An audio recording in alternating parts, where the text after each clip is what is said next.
포탄이 어디서 날아오는 거야? 저 XX들 왜 이러는 거야? 이거 뭐야? 다급하다 못해 거의 비명에 가까운 이 무전. 여러분, 이거 누가 한 말인지 아십니까? 우리 해병대가 아닙니다. 연평도가 아니에요. 이 목소리는 바다 건너 북한부도, 그러니까 우리한테 먼저 포를 쏜 바로 그 북한군 진지 안에서 나온 겁니다. 우리 군 감청망에 그대로 걸린 실제 교신 내용이에요. 먼저 때린 놈이 13분 만에 저러고 있었던 겁니다. 우리는 2010년 11월 23일을 어떻게 기억합니까? 북한이 연평도에 포를 퍼부었고 해병 둘이 죽었고 민간인 둘이 죽었고 우리 군은 13분이나 늦게 겨우 몇 발 쐈는데 그마저 눈바닥에 떨어졌다. 창피한 날, 당한 날, 오늘 그 기억을 통째로 뒤집어드리겠습니다. 그날 실제로 벌어진 일은 우리가 뉴스에서 본 것과 완전히 다르거든요. 그리고 그 진실을 가장 정확히 알았던 쪽은 아이러니하게도 우리가 아니라 북한이었습니다. 증거 하나 보고 가시죠. 2013년 백령도에서 북한 삐라가 한 장 발견됩니다. 제목이 살벌해요. 역정무리에게 내린 사형 선고. 얼굴 넉 장이 박혀 있었습니다. 대통령, 국방부 장관, 해병대 사령관. 여기까진 뭐 늘 하던 짓이죠. 그런데 네 번째가 이상했습니다. 대령이었어요. 이름은 이승도. 2010년 11월 23일 연평부대장. 그날 쏴라고 명령한 사람입니다. 생각해 보세요. 별도 안 단 대령 한 명을 국가 원수 옆에 나란히 박아 넣었어요. 3년이 지나도록 그 이름을 못 잊었다는 겁니다. 두들겨 팬 쪽이 이렇게 일을 갑니까? 아니죠. 맞은 쪽이 이럽니다. 자, 그날로 들어가 보겠습니다. 2010년 11월 23일 화요일. 연평도는 오전부터 오후 2시 24분까지 정기 해상 사격 훈련을 했습니다. 4시간 동안 3,657발. 참고로 이 훈련 북쪽으로 쏘는 게 아니에요. 남쪽 우리 바다로 쏩니다. 매년 하던 거고요. 그날 아침 북한이 우리 영해로 쏘면 물리적 조치를 하겠다는 통지문을 보내오긴 했는데 이런 협박은 우리 군엔 밥 먹듯 오는 거였습니다. 늑대가 나타났다를 수백 번 들은 상태였죠.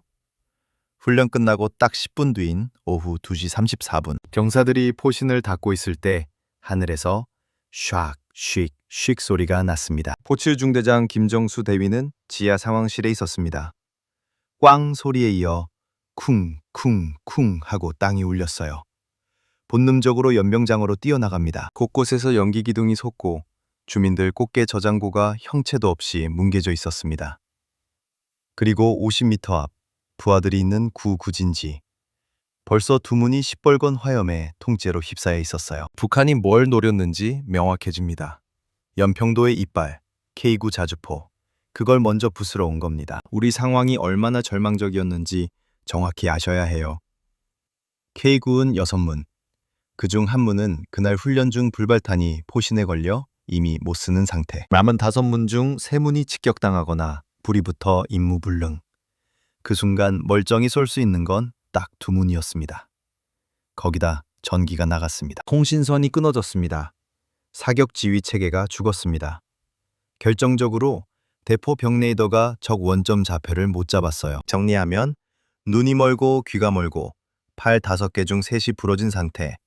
그 위로 포탄이 계속 떨어지고 옆에선 장약에 불이 붙어 몇 미터짜리 불기둥이 솟고 있고요. 이럴 때 정상적인 군대는 숨습니다. 그게 규범이에요. 포병 교리상. 포격당하는 포대는 원래 쏘지 못합니다. 다른 지역 아군 포병이 대신 적을 때려주고 그 다음 합류하는 게 정석이죠. 그런데 연평도엔 K9 포대가 딱 하나뿐이었습니다. 대신 때려줄 아군이 없었어요.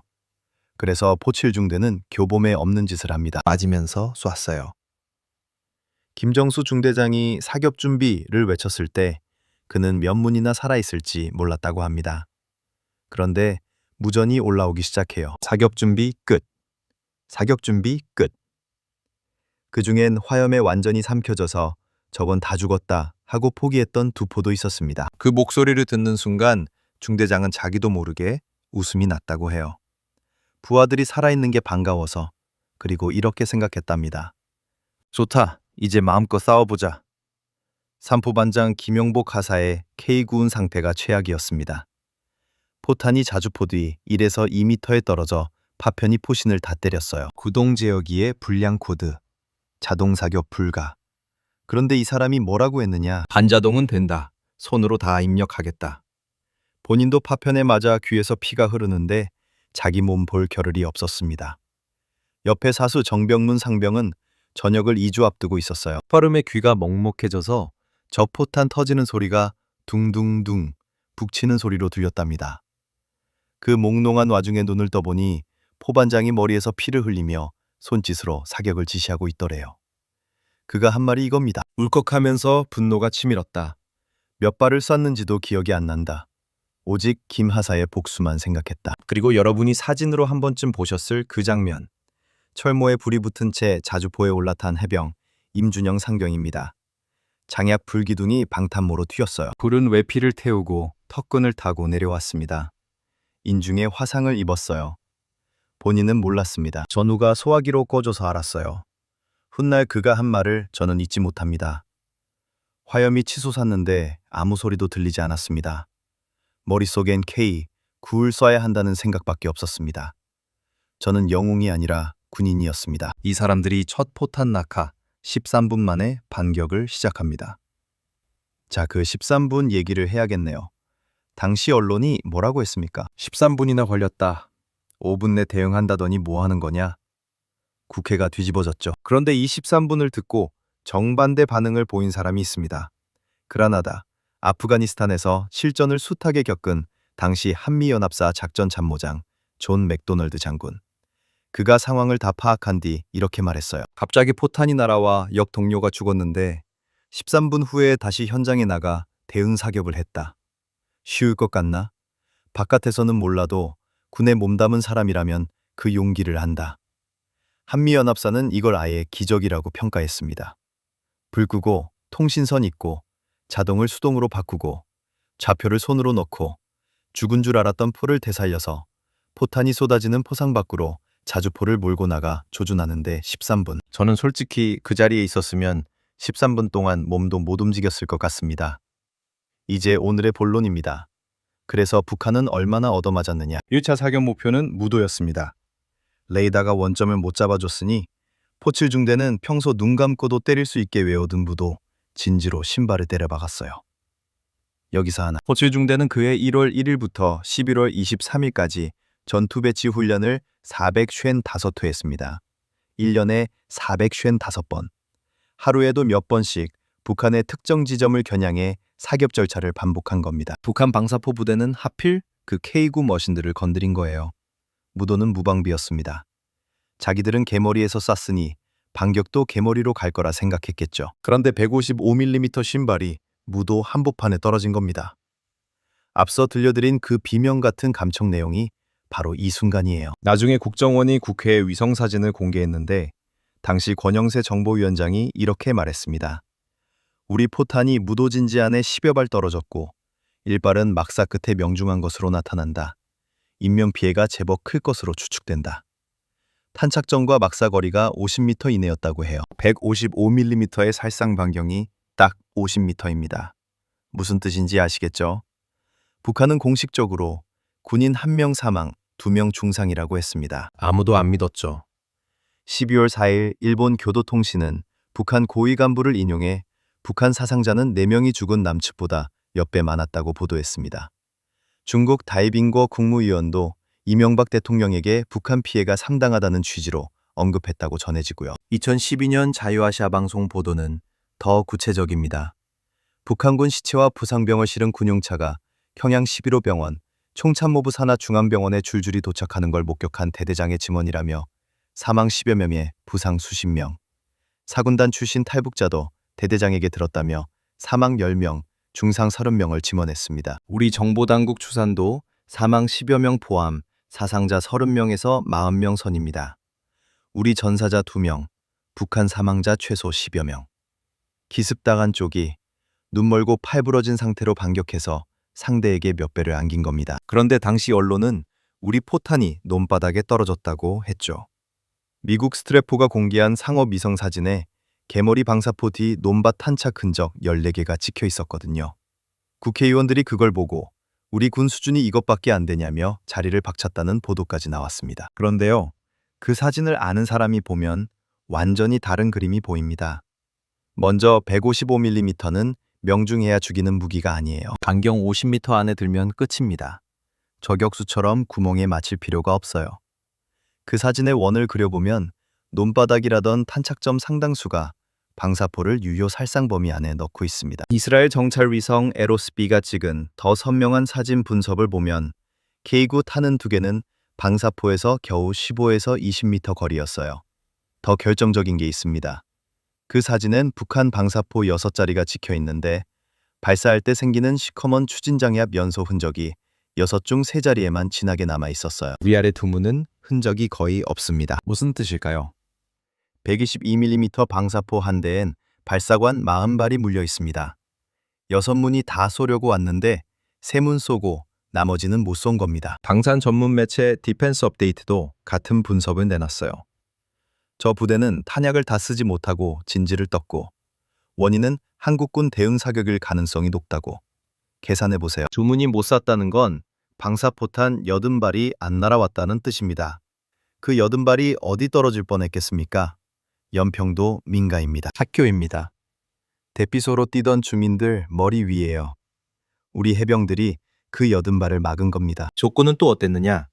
당시 연평도 K9 부대엔 자체 기상팀이 없어서 교전 한두 시간 전인 오후 1시 30분 기상자료로 썼습니다. 그날 바람이 초속 2.3m에서 4.4m까지 너를 뛰었는데도요. 탄착을 보고 수정해줄 무인기 같은 눈도 없었습니다. 그런 조건에서 17km를 쐈는데 탄착군이 직경 130에서 150m 안에 들어왔어요. K9 카탈로그 성능보다 정확합니다. 한 분석가는 이렇게 썼습니다. 해병대의 펀치는 정확했지만 눈이 없었다. 눈이 없었는데도 적의 급소 바로 옆에 펀치를 꽂았다. 비난받아야 할 대상은 해병대원이 아니라 그들에게 눈을 쥐어주지 않은 사람들이다. 물론 아쉬운 것도 분명히 있습니다. 2차 사격 때 받은 개머리 좌표는 고도가 잘못 입력돼 있어서 30발이 방사포를 직격하지 못했어요. 긴급 출격한 K-16은 초계 임무 중이라 공대공 미사일만 달고 있어 지상을 때린 무기가 없었고요. 확전되지 않도록 하라는 발표는 나중에 청와대가 부인하면서 더 시끄러워졌습니다. 하지만 이건 지휘부와 시스템의 문제지 불타는 자주포에 올라탄 20살 청년들의 잘못이 아닙니다. 그거 하나는 분명히 하고 갑시다. 그리고 그날 잃지 않아도 됐을 사람들을 잃었습니다. 서정우 하사. 그날 마지막 휴가를 가려고 선착장에 나가 있었습니다. 배만 타면 집이었어요. 전날 내일 배 꼭 뜨길 기도한다고 올렸던 22살 청년입니다. 그런데 섬에서 연기가 솟는 걸 봤어요. 그는 뒤돌아 부대로 뛰었습니다. 그러다 파편에 전사했습니다. 다음 날 그가 쓰러진 자리 근처 소나무에서 해병대 모표가 발견됐어요. 폭발 충격에 날아가 나무에 깊이 박혀 있었습니다. 지금도 그 소나무는 그 자리에 있고 장병들은 그 앞을 지날 때마다 예를 갖춥니다. 어머니는 전사 통보를 받고 이렇게 말씀하셨다고 해요. 오늘 우리 아들 휴가 오기로 했는데 다시 한 번만 확인해달라. 문광욱 일병. 부대에 온 지 한 달 남짓된 19살. 포격이 시작되자마자 가장 먼저 전투 준비를 하러 뛰어나갔다가 전사했습니다. 그 마지막 순간을 품에 안고 있던 사람이 있습니다. 당시 19살 일병이었던 이한 씨, 지금은 배우입니다. 그의 증언은 이렇습니다. 품에 있던 후임 광욱이는 겉으로는 어디 다쳤는지 안 보였는데 점점 숨을 못 쉬고 얼굴이 파랗게 변하다 숨을 거뒀다. 이름을 부르며 버티라고 말하는 것밖에 할 수 없었다. 방공호 안은 이랬다고 해요. 문이 열린 방공호 안은 피와 비명으로 가득했다. 팔이 반쯤 날아간 선임, 발목에서 피가 쏟아지는 선임들이 함께 있었다. 이 사람은 얼굴과 허벅지에 파편이 박힌 채 어선을 타고 해군 쾌속정으로 갈아타고 평택병원까지 가는데 10시간이 걸렸습니다. 10시간이요. 그 사이 후임은 떠났고 살릴 수 있었던 팔다리를 잃은 전우들이 생겼습니다. 그는 지금도 외상 후 스트레스 장애를 안고 삽니다. 병실 복도에서 식사 카트 굴러오는 소리에도 공황이 왔대요. 그런데 이 사람이 최근 연평도 포격전을 다룬 연극 무대에 직접 올랐습니다. 제목이 뭔지 아십니까? 13분입니다. 세상이 손가락질했던 그 13분을 그걸 온몸으로 겪은 사람이 무대에 올린 거예요. 자, 마지막입니다. 그날 이후 북한은 어떻게 됐을까요? 먼저 사람이 바뀌었습니다. 포격을 주도한 사군단장 김격식. 강경파 중에 강경파였던 이 사람이 얼마 안가 교체되고 대장에서 상장으로 강등된 사실까지 확인됐어요. 이겼으면 훈장을 줬을 텐데 왜 강등을 시켰을까요? 분위기도 달라졌습니다. 북한 소식통이 이런 말을 했어요. 북한 군부도 한국군 첨단 무기에 겁을 먹었다. 그 뒤로 군에서는 한국군과 싸우기를 꺼린다. 사군단 사령부에선 지시 없이 사격하지 말라. 적의 도발에 말려들지 말라는 지시가 수시로 내려온다. 먼저 쏜 쪽이 그 뒤로 함부로 쏘지 말라는 명령을 받고 산 겁니다. 김정은은 2012년 무도를 찾아가 영웅 방어대 칭호를 주고 불타는 연평도라는 선전 영상까지 만들어 군 교육 자료로 돌렸습니다. 겉으론 대승리라고 포장한 거죠. 그런데 동시에 사군단 진지들을 죄다 지하갱도로 집어넣습니다. 승리했다면서 왜 땅속으로 숨을까요? 우리도 달라졌습니다. 열흘 뒤 취임한 김관진 국방부 장관이 딱 잘랐어요.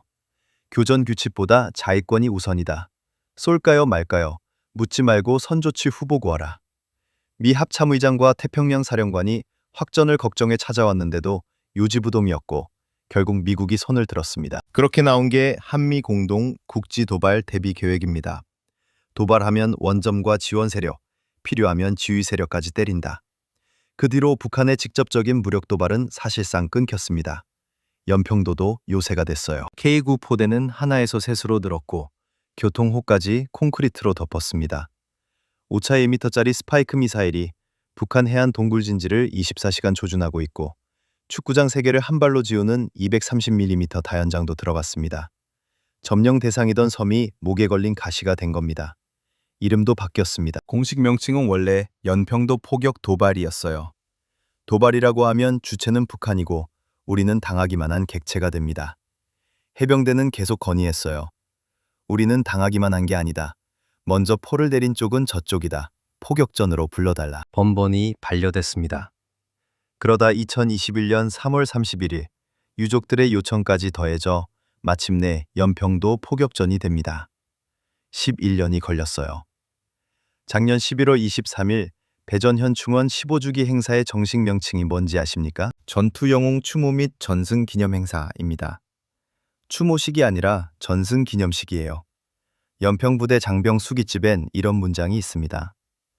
우리의 전우를 죽이고 다치게 한 적에게 복수하기 전까지 나의 시간은 11월 23일 화요일에 계속 정지해 있을 것이다. 그 수기집 제목은 우리는 승리했다입니다, 여러분. 그날 연평부대는 훈장 하나 제대로 못 받았습니다. 대신 논바닥이나 때렸다는 비아냥을 들었어요. 그런데 정작 북한은 그 대령 한 명 이름을 3년 동안 못 잊고 미라에 사형 선고라고 적어 뿌렸습니다. 누가 이겼는지 가장 정확히 아는 쪽은 처음부터 저쪽이었던 겁니다. 11월 23일, 이제 이렇게 기억해 주십시오. 우리가 두들겨 맞은 날이 아니라 눈이 멀고 팔이 부러진 채로도 물러서지 않고 대받아친 20살 청년들이 이겨낸 날이라고요. 그 청년들 중 일부는 지금도 몸에 파편을 지닌 채 카트 굴러가는 소리에 심장이 내려앉으면서 우리 옆을 지나다니고 있습니다. 오늘 끝까지 봐주신 것만으로도 그분들이 바랬던 기억 하나는 해드린 셈입니다. 전쟁의 재구성, 다음 시간에 또 다른 그날로 찾아뵙겠습니다.